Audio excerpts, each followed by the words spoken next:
So how can BK stay viable, true to its mission, and maintain and expand its presence in the marketplace as a go-to publisher for the really important stuff? That's the way one of you worded the question for us. There's no one answer to that. Basically, if we don't perform, if we don't make money, and if we don't reduce our debt, we're not going to, we can have all the good intentions in the world, and nothing's going to come of it.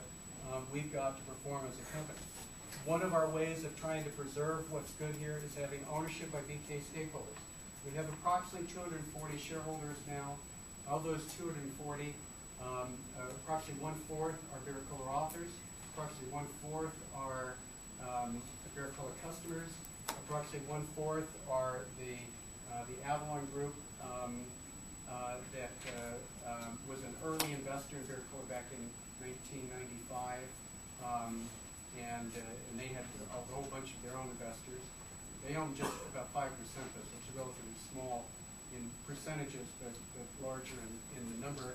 And approximately 1/4 are mixed between Berrett Koehler staff, suppliers, service providers, friends in publishing, other BK community members. Recompense to BK stakeholders. We're going to talk about that. If we don't provide adequate recompense to the employees, to the shareholders, to our suppliers, to our authors, to our service providers, we're not going to be able to preserve any of this. Institutionalized values and commitments. We're trying mightily to do that, and one of the ways we're doing that is through the strategic plan. In your folders is our strategic plan, and in a lot of it deals with trying to institutionalize different aspects of Berrett Koehler. And so really, as you go down through it, this highlights some of the things, but really trying to build in around quality, stewardship, partnership, sustainability. One of the things we're supposed to be doing in 2011 is starting to create an annual audit of our performance in those 4 areas: quality, stewardship, partnership, sustainability. So this is an ongoing focus of how to preserve what's different. Okay, so we asked shareholders, why did you decide to purchase Berrett Koehler stock? How important were each of the following reasons? Again, the overwhelming response was support a company I believe in, invest in a company whose products I use and like. And we added, in the survey this year, we added another choice that wasn't there 2.5 years ago, which was help BK make a positive impact in the world. Sort of saying the same thing as the other one, but slightly different, and that was the overwhelming.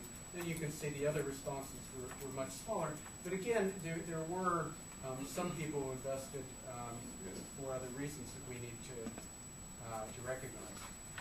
Which of the following means of giving Berrett Koehler shareholders a way to earn money with investments would you favor?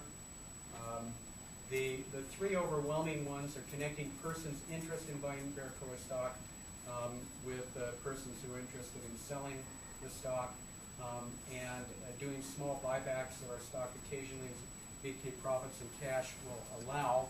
And in 3rd place was paying an annual dividend. What came in really low was the idea of merging Berrett Koehler with another company, or selling Berrett Koehler's assets to another company. Once again, that's not what our shareholders want us to do. That may be the way to get the biggest short-term payout. May not be the best way to earn long-term monetary return for our shareholders, but it certainly is not what most of our shareholders want the company to do. Okay, so now we move to providing return on investment to BK shareholders, and I'm pretty much on time. Believe it or not. Okay,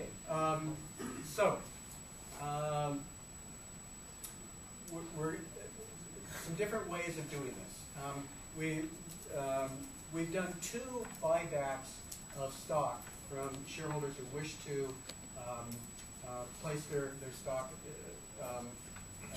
for sale. We did one of $100,000 worth of stock we bought back in late 2007, early 2008. and then later on we did another one at $30,000 of stock. I think the one in late 2007, we had about a dozen shareholders who sold some stock. There was actually more. The shareholders who put their stock up for sale was about 140 or 150,000 worth of stock.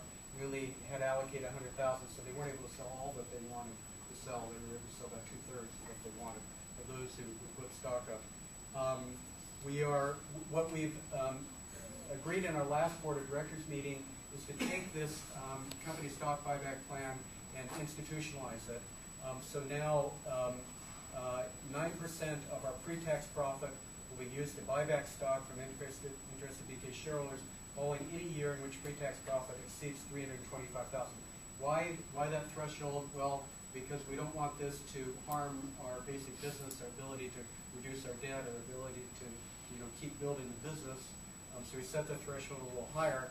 But say, for example, if we had $500,000 worth of profit, then we'd be buying back $45,000 worth of stock. We didn't buy back any. Our profits for 2009 are not great enough for us to buy back stock. If we keep on the plane that we're on right now for 2010, then we would be buying back stock in 2011.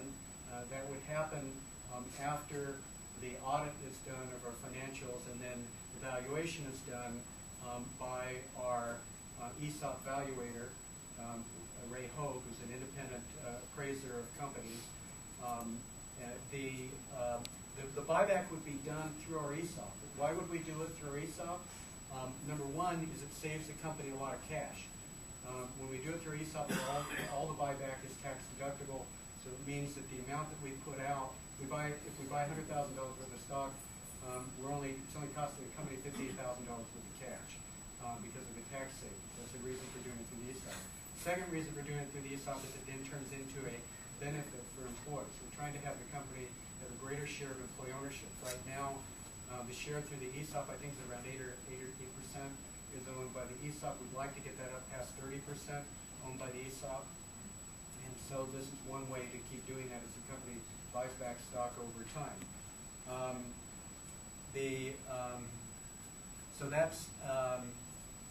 The other thing, as I mentioned, is that we will do the buyback on our stock trading board. So the trading board is now functional. It's ready to be used. It has not seen any activity yet. We've done not a very good job of letting anybody know about it, letting you all know about it. But we're going to, as a follow-up to this meeting, we will make it much better known. And you can go right now on the trading board, and you can post stock for sale, or you can offer to buy stock. We don't have any stock offering going now, and don't have any plans for any stock offering. So if anyone has an interest in purchasing stock, the way you can do it is to go to the trading board. Now you do have to, as it says here, for qualified parties, you have to qualify to be on it. The qualification is pretty much the same as what you did as shareholders to buy stock in the first place. It asks you some questions just to determine that you're knowledgeable enough to protect your own interests, is what it comes down to. And that's a legal requirement. So you can go there now. We will, when we get to, the company gets to doing another stock buyback, we'll do it through the trading board, partly just to kind of prime the pump, partly just to get more activity going on. We're kind of too small as a company, as a community, to have a robust trading board. It's going to be a little more sparse, but you can do that now.